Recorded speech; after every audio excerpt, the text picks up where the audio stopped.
Olá, tudo bem? Estamos de volta com a parte 3, Minutos de Techuvá, a teologia da substituição judaica.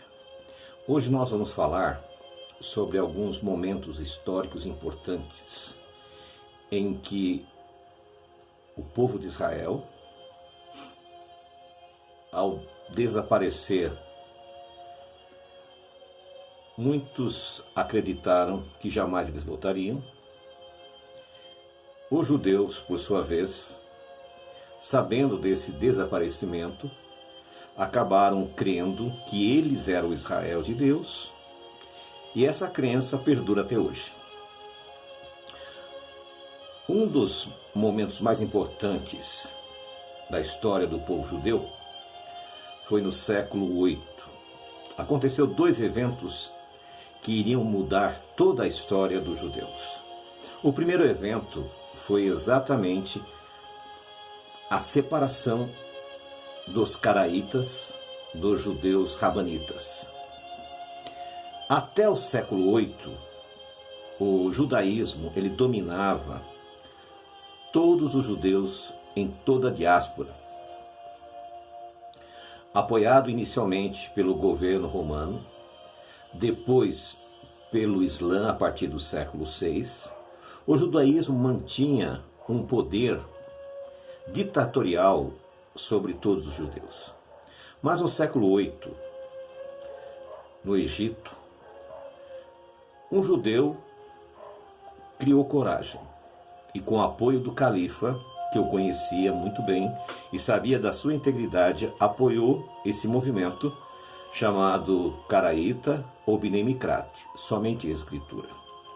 Uma grande parte dos judeus que serviam o judaísmo ortodoxo, eles não reconheciam o Talmud como Torá oral, não reconheciam como sabedoria os ensinamentos dos sábios, e a partir do século VIII, então, houve esta divisão. De um lado, o judaísmo ortodoxo, que seguiria a suposta Torá oral, condenada por Yeshua, em Mateus, no capítulo 15, no capítulo 23 e em Marcos 7, e os caraítas, que voltaram a obedecer somente a Torá.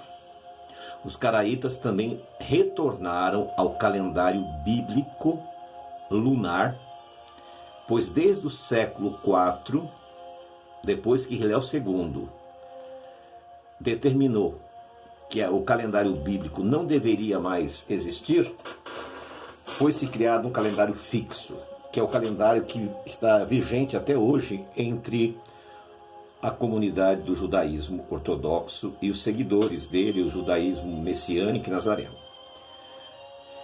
É sabido que a maioria das festas, as datas não coincidem, em especial Shavuot.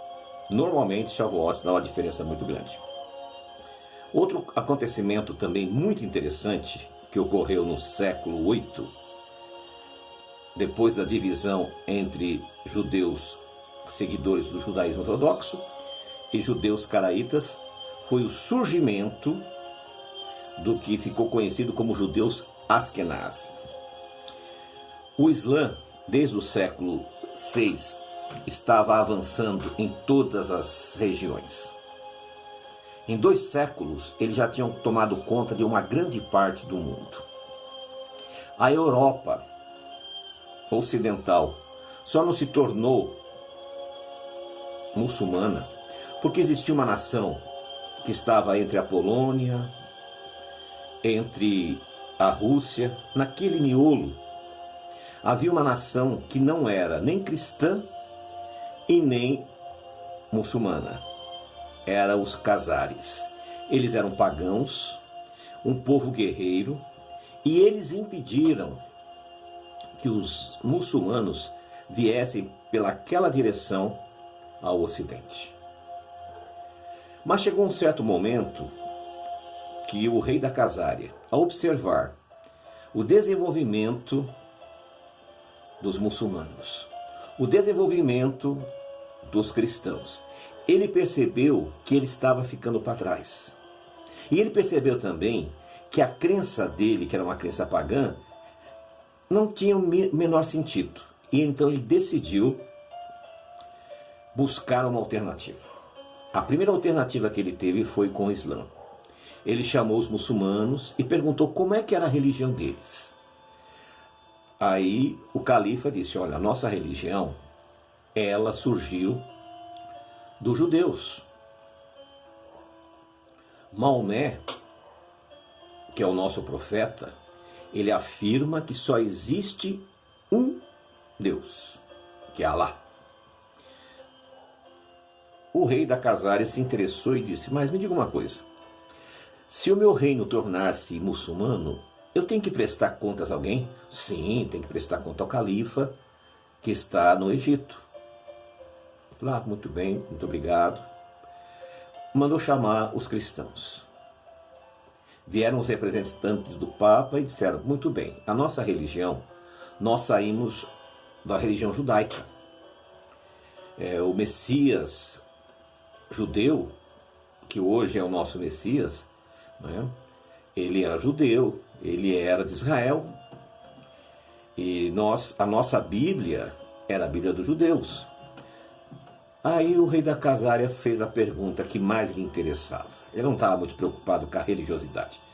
Ele disse, me diga uma coisa, mas eu tenho que prestar conta a alguém? Ele disse, sim, ao Papa. O Papa é a autoridade mais importante de todos. Ele agradeceu e agora ele ficou em dúvida. Como é que pode? Esses judeus não têm país, não têm rei. E essas duas grandes religiões saíram dele. Me interessei por ela, algo diferente nessa religião. Ele chamou um rabino sefardita.